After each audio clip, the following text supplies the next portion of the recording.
first down.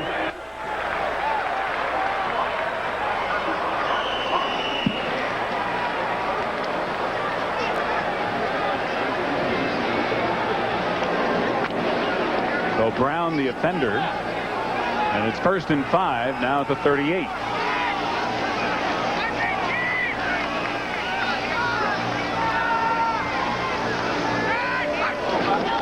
Farrell, his first carry, and he's tripped up as he crosses the line of scrimmage.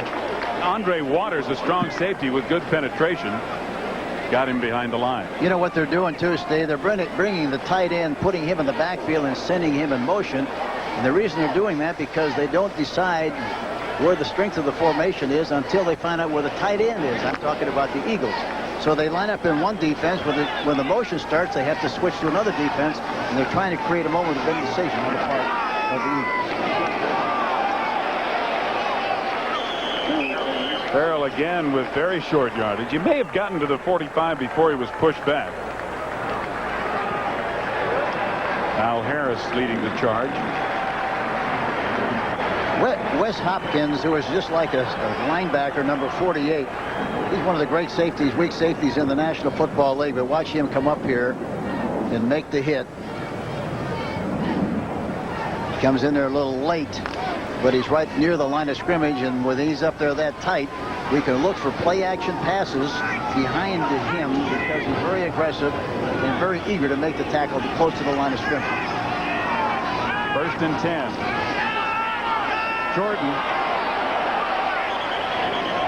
gets about 3 to the 48. Ron Wolfley in there at fullback making a good block on the corner. One thing about the Eagle defense, they play in their tight on their 46 defense, which has been very dominant and prominent all over the National Football League. It's hard to run inside. The place to run against that defense is to the split inside, to the weak side, or if you can get the end close enough, then you can try to run outside and try to hook him. That's what they tried to do on that last play. Time called by the officials just as the Cardinals come up to the line. They re-spot the ball by about a foot. 2nd down and 7.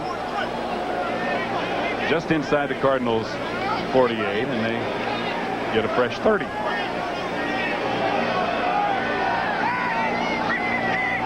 There again, Rob Awalt, the tight end, coming out of the backfield and in motion to a tight end position. Earl Farrell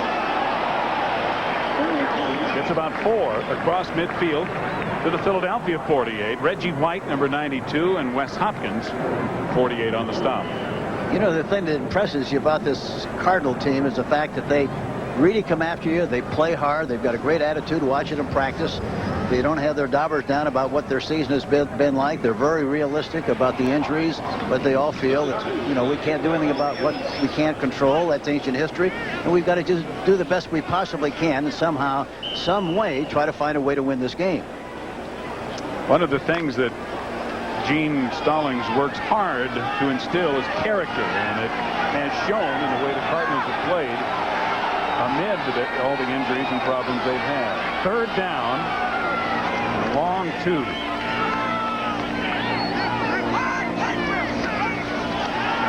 Koopa under pressure. Going to be sacked at the 41-yard line. Jerome Brown, one of the first there. Eric Everett up from the secondary as well, and Clyde Simmons in the vicinity. We'll see Jerome Brown now, the defensive right tackle, number 99, coming inside, takes an inside rush, goes to the outside. He gets a piece of the quarterback, and it winds up being a sack for Jerome Brown, number 99. So it's 4th and 14. Tupa getting his debut, and Henry Williams back to look at a Rich Camarillo punt once again. At the 10. And out to about the 17 or 18. Randy Kirk on the stop. A 48-yard punt by Camarillo. And a 6-yard return by Gizmo. Cardinals being conservative because of the young quarterback, and the Eagles said they wanted to run the ball. They're trying to do that. Well, I think it's good that the Eagles are trying to run the football, but they better forget about that. They got to pump the ball up a little bit and get up on top and get back to what they do best. And if they have to, go to the pass and then come back to the run. But they're not doing much good with the running game the way it is right now. Neither team has been able to generate much offense. No score with 3:23 left to go in the first. First and 10. Anthony Toney. And he's dragged down. Maybe a gain of a yard is all. Rod Sadler, number 72 in his 3rd year out of Texas A&M, hauled him down. And again, as we talked about it earlier, it's difficult to run sideways against the Cardinals because they're not overly large, but they're very quick and very fast, and they respond to the ball extremely well. Gain of only 1. Second down and 9. To throw, and he completes it to Garrity. Garrity out to the 45 for a Philadelphia first down. In the grasp of 55, Anthony Bell. You know, that's their personality, Steve, and it's hard to change a personality. They make things happen when they're throwing the ball, when they're moving around back there with Cunningham with the great escapability skill that he has. But look at here. He sets up like he's going to throw the ball from the pocket. That's a design play, and then he goes to the outside. Look at the blocking on the inside from the outside in. He's got all the time in the world rolling out. Finds Garrity inside. He makes the catch, which is obvious, and, of course, picks up a big gain on the play. But that's what they have to do more of. Gain of 26. Higgs banging forward. And he moves into Phoenix territory down near the 47. David Galloway, who's been playing with both thighs bruised and an injured right thumb, made the tackle on Higgs, who again is starting in place of Keith Byers, who was unable to go because of a continuing back spasm problem. Galloway is really a terrific player, but he's been hurt so much he never gets a chance to stay in one position very long. Second down and 3 after the gain of 7. Pushing the pile. He's getting a little help from his friends. Heller, Solt, and others trying to get him over the first down marker, which was the 45, and it looks like they may have accomplished it. They got a good push that time. He took Highway 65 around Solt and also Highway 73 around Heller. Got a good push. Eric Hill, the middle linebacker, rookie out of LSU. And they like him. He's going to be terrific. First and 10, Philadelphia from the 44 of Phoenix. Toney trying to cut it back. It's a couple to the 42 is all. Tim McDonald, the strong safety, makes the tackle. You know, they were in a slot left that time with a split in on the right side, and they had a perfect situation on the slot side to their left with 2-on-2. Everybody was really ganging up inside. That would have been a perfect time to get the ball outside and try to make some kind of a big play. It is second down and 8, the 6th play of this drive, as Philadelphia has driven the ball from inside their own 15 now to the 42. Lots of time for Cunningham, going deep for Jimmy Giles, incomplete.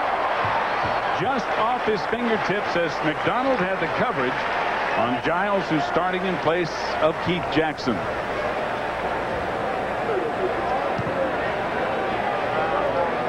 You talk about how close and the difference in speed. Giles really is a very good tight end. He really is. Great hands. It was out just a little bit out in front too much, and he just couldn't grab the end of the ball to make the catch. So it is third down and 8. Still at the 42 of Phoenix.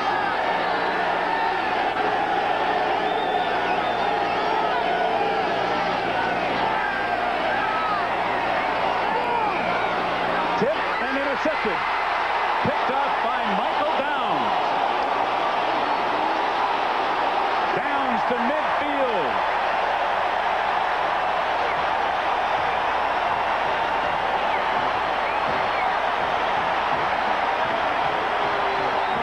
The second turnover, and Jay Taylor tipped the ball that Downs intercepted. Number one, we start. Look at the pass protection. He's got all the time in the world to throw the ball. Look at this. He's back in the pocket. He steps up, throws, follow through, throws the ball deep downfield. The ball's deflected, you see, in the air. And here we see the interception. And he goes right down the sideline. And the Cardinals have it 1st and 10. Check this out. The Cardinals are not used to this. They've gotten 2 turnovers a day. They are a -13, next to last in the NFL. Jordan running hard and getting inside the Philadelphia 45. Reggie White on the tackle. And that's the end of the first quarter. No score here in Tempe, Arizona.